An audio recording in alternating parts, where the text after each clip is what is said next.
Hello, నేను CS రావు. Cinema పరిశ్రమకి అతను ఒక విలన్, సినిమా లవర్స్కి మాత్రం అతను అభిమాని. అతనే ఇమ్మంది రవికుమార్, ఐ బొమ్మ ఓనర్, ప్రస్తుతం జైల్లో ఉన్నారు. ఈ సందర్భంగా ఆయన్ని సపోర్ట్ చేసేవాళ్ళు ఉన్నారు, ఆయన వ్యతిరేకంగా చేసేవాళ్ళు కూడా ఉన్నారు. ఇలాంటి పరిస్థితి ఎందుకు వచ్చింది అనే దాని మీద విశ్లేషణ తీసుకునే ప్రయత్నం చేద్దాం. ప్రస్తుతం మన దగ్గర సువేర గారు అలియాస్ సుంకర వెంకటేశ్వర గారు, అందరికీ పరిచయం ఉన్నటువంటి కొండయ్య గారు ఉన్నారు. ఇంటరాక్ట్ అవుదాం. సార్ నమస్తే. నమస్కారం సార్, ఐ బొమ్మ ఇప్పుడు పెద్ద ఇష్యూ, అది పోలీస్ వర్సెస్ ఐ బొమ్మ అన్నట్టుగా ఉంది. ఈ ఇష్యూలో పోలీసులు కరెక్ట్గా వ్యవహరించారు అనిపిస్తుందా? పోలీసులు కరెక్ట్గా వ్యవహరించారా లేదంటే చట్టం తన పని తాను చేసుకుపోతుంది. పోలీసులు కంప్లైంట్ ఇచ్చినప్పుడు అరెస్ట్ చేయాల్సింది ఎవరినైనా చేయాల్సిన చట్ట ప్రకారం. అట్లాగే అరెస్ట్ చేశారు, అంతేగాని వాళ్ళ హీరోయిజం దాంట్లో గొప్పతనం ఏమీ లేదు. పోలీసులు తెగబడిపోయేదేమో అతనే ఇంటర్నేషనల్ టెర్రరిస్ట్ కూడా కాదు కదా అంత పెద్ద హైప్ చేయటానికి. మీరు ఇంట్రొడక్టరీ దాంట్లో రిమార్క్స్లో ఒక మాట మాట్లాడారు, సినిమా ఇండస్ట్రీకి అతను ఒక పెద్ద విలన్ అని. మీరు నిజంగా సినిమా పరిశ్రమకి ఇవాళ ప్రస్తుతం విలన్లు ఎవరంటే సినిమా రంగంలో హీరోలు, నిర్మాతలు, వాళ్ళే విలన్లు. ఎవరు బయట వాళ్ళు ఎవరు విలన్లు లేరు.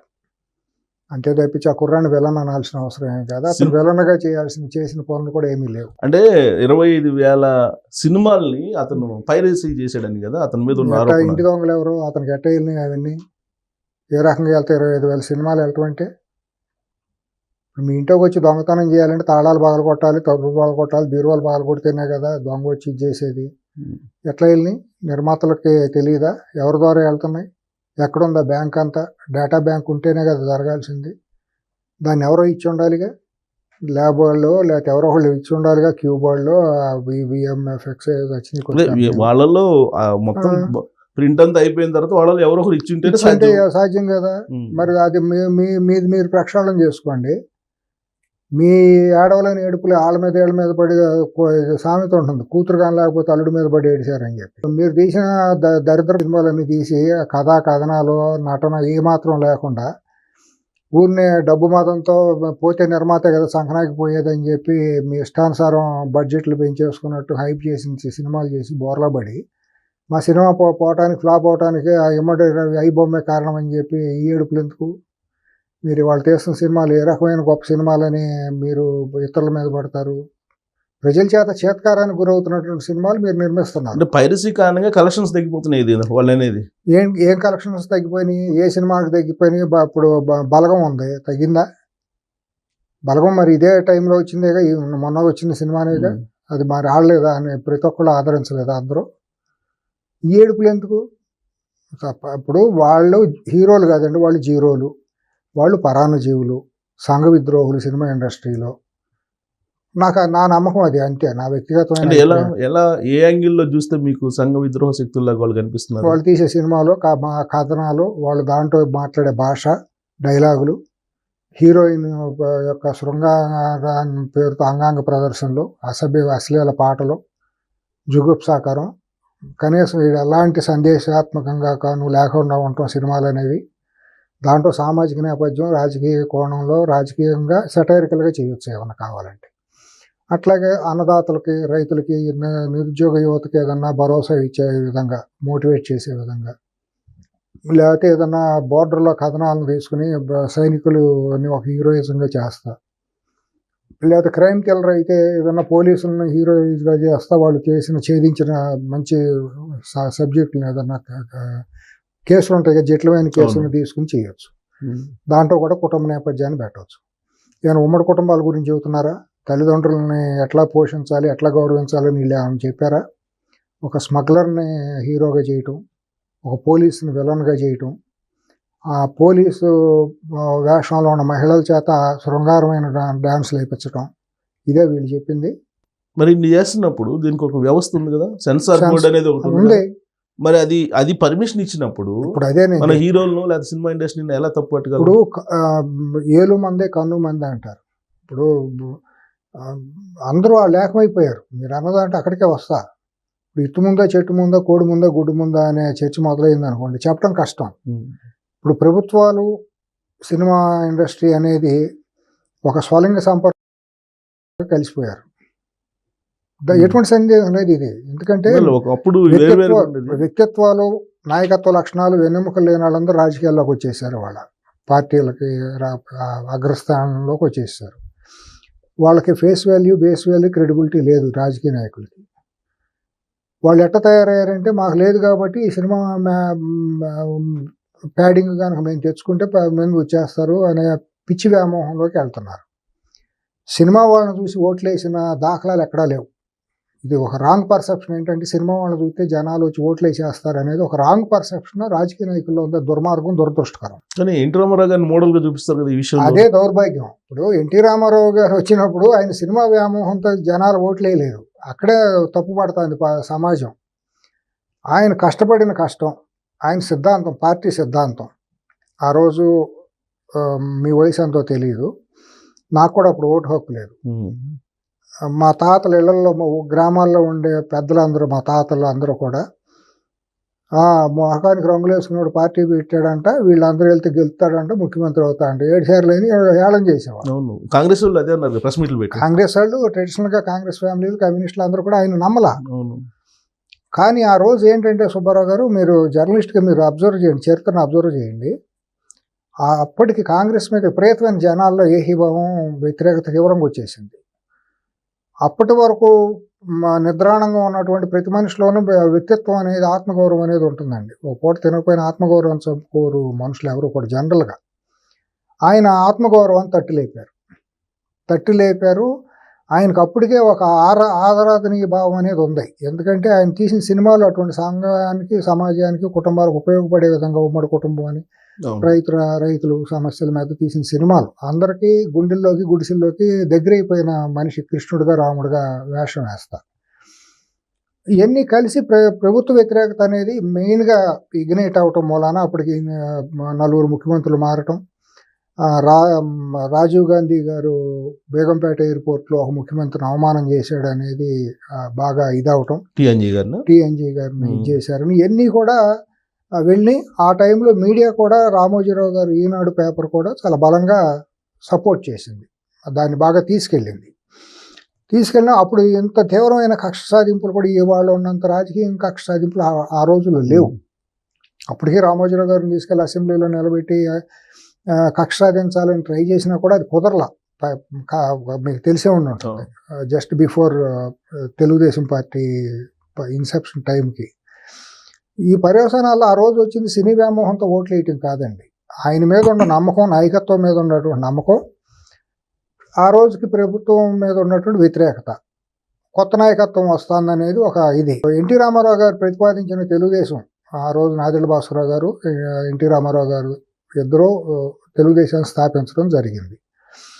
సిద్ధాంతపరంగా నాదెళ్ల భాస్కరరావు గారు ఆ పార్టీని ఒక ఇదిలాగా చేస్తే, ఈయన దాని ఇమేజ్ని, ఈయనకున్న ఫేస్ వాల్యూతో దాన్ని బాగా ప్రజాబాహుళ్యంలోకి వెళ్ళటం చేసుకొచ్చారు. పార్టీ ఎస్టాబ్లిష్ చేసినప్పుడు ఆ పార్టీ ద్వారా ప్రతిపాదించబడినటువంటి నాయకత్వం చాలా కొత్త నాయకత్వం. సుబ్బారావు గారు మీలాంటి జర్నలిస్టులు అందరూ, మచ్చలేని వాళ్ళందరినీ కొత్త తెల్ల పేజీలను తీసుకొచ్చి నాయకులుగా నిలబెట్టారు. 30-35 ఏళ్ల వయసులో, 25 ఏళ్ల వయసులో ఉండే యూనివర్సిటీలో చదివి వచ్చిన డాక్టర్లని, ప్రొఫెసర్లని, లెక్చరర్లు, వీళ్ళందరూ, ముద్దుకృష్ణ నాయుడు గారు, ఇక్కడ మనం మోటుపల్లి నరసింహ గారు, కడియం శ్రీహరి గారు, ఇట్లా అందరూ, మాధవరెడ్డి గారు, జానారెడ్డి గారు, ఇటువంటి వాళ్ళందరూ కూడా అప్పటి వరకు తెరిచిన పుస్తకాల్లాగా ఉన్నారు. కాబట్టి వాళ్ళ మీద ఎటువంటి ఆరోపణలు లేవు. ప్రజలందరూ కూడా కొత్త నాయకత్వాన్ని ఆశీర్వదించారు. అందుకని అది 10-30 ఏళ్ళు పార్టీ బలంగా నడుచుకుని ఇవాళ కూడా నడుస్తూ వచ్చింది. మరి అదే సినిమా ఇమేజ్ అంత దరిదాపుగా అంత ఇమేజ్ ఉంది అని అనుకున్న చిరంజీవి ఎందుకు బోల్తా పడ్డాడు? మరి సినిమా ఇమేజ్ ఉంటే ఓట్లు పడాలిగా. మరి పవన్ కళ్యాణ్ ఎందుకు బోల్తా పడ్డాడు? మరి అతనికి అంత ఇమేజ్ ఉందిగా. మరి ఏం తక్కువైందని మరి వాళ్ళకి 10 సీట్లు రాలేదు, ఓట్లు రాలేదు.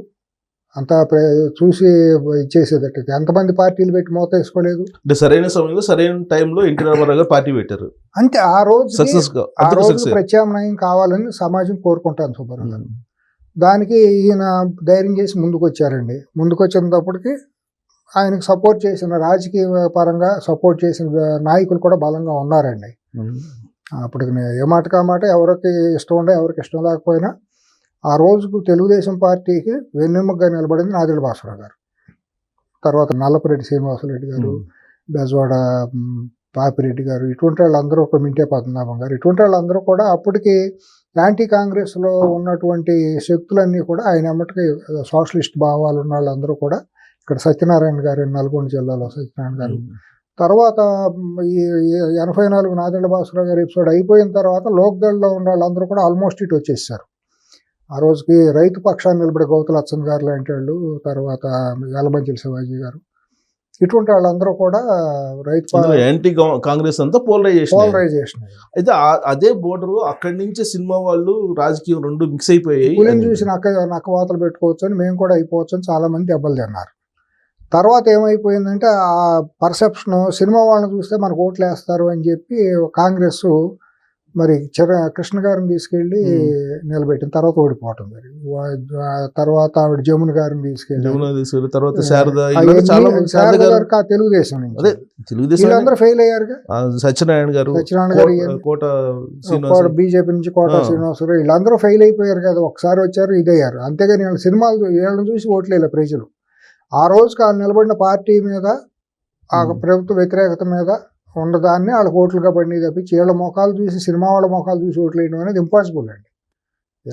అంటే మీరు ఇప్పుడు సినిమా ఇండస్ట్రీని పొలిటికల్ రంగాన్ని రెండింటినీ వేరువేరుగా చూడగలుగుతున్నారా?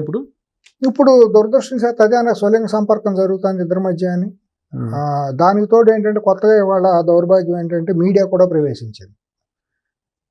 మీరు జాతీయ స్థాయి నుంచి ఇక్కడ హైదరాబాద్ స్థాయి వరకు మీడియా కూడా వాళ్ళ మనుగడ కోసం అటు రాజకీయ నాయకులు, ఇటు సినిమా వాళ్ళని పట్టుకుని వాళ్ళు వ్యూయర్షిప్ కోసం వాళ్ళ ఆడియో ఫంక్షన్స్, సినిమాలు ఇవన్నీ ప్రమోట్ చేస్తా వాళ్ళు మీడియా వాళ్ళు తయారయ్యారు.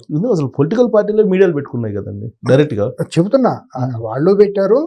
తర్వాత ఛానల్స్ వాళ్ళకు కూడా వ్యూయర్షిప్ కావాలండి, ప్రజల్లో నుంచి కావాలంటే ఈ సినిమా ఫంక్షన్స్, ఆ హీరో ఏం కారు ఎక్కాడు, ఆ హీరోయిన్ ఏం ఫంక్షన్ జరుగుతుంది, ఇటువంటి పనికిమాలిన వార్తలన్నీ వేసి వీళ్ళు సమాజాన్ని వీళ్ళు విచ్ఛిన్నం చేస్తున్నారు మీడియా. వాళ్ళు చూపిస్తున్నారు కదా అని చెప్పి వీళ్ళు కూడా ఆ రోజుకి కనపడితేనే ప్రజల్లో బతుకుతాం, లేకపోతే మనకు మనుగడ లేదని వీళ్ళు వాళ్ళని ఇది చేసుకుంటాం. తర్వాత ప్రభుత్వాల పంచం చేరితే మాకు స్థలాలు వస్తాయి, మేము చేసే అసాంఘికమైన కార్యకలాపాల మీద పోలీసులు చర్య ఉండదు. డ్రగ్స్, ఇవాళ హైదరాబాద్లో డ్రగ్స్ ఏమైందండి? డ్రగ్ పెడలర్స్ ఎవరు? పబ్బులు నడుపుతుంది ఎవరు? మీరు కాదా? మీకు మాట్లాడే నైతికత ఎక్కడ ఉంది? మీరు ఇతరులని ఐబొమ్మ రవిని వీళ్ళ మీద కేసులు పెట్టి మీరు ఏదో సుద్దపోసలాగా మాట్లాడితే మీ కంతలేంటి? మీ దగ్గర ఉన్న గురువింద గింజలాగా మీ కింద పెట్టుకుని మీరు ఇతరులను అంటమేంటి? ఇవన్నీ కదా. తర్వాత ప్రధానంగా ఇంకోటి,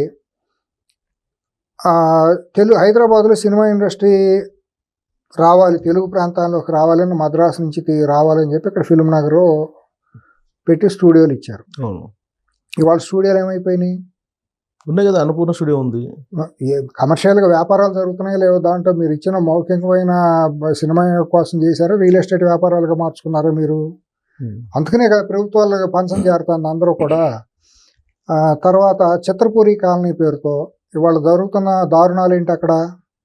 చిత్రపూరి కాలనీలో అసలు ఎవరు ఇండస్ట్రీకి సంబంధించిన వాళ్ళు ఎంతమంది ఉన్నారు, బయట వాళ్ళు ఎంతమంది చొరబడ్డారు దాంట్లో?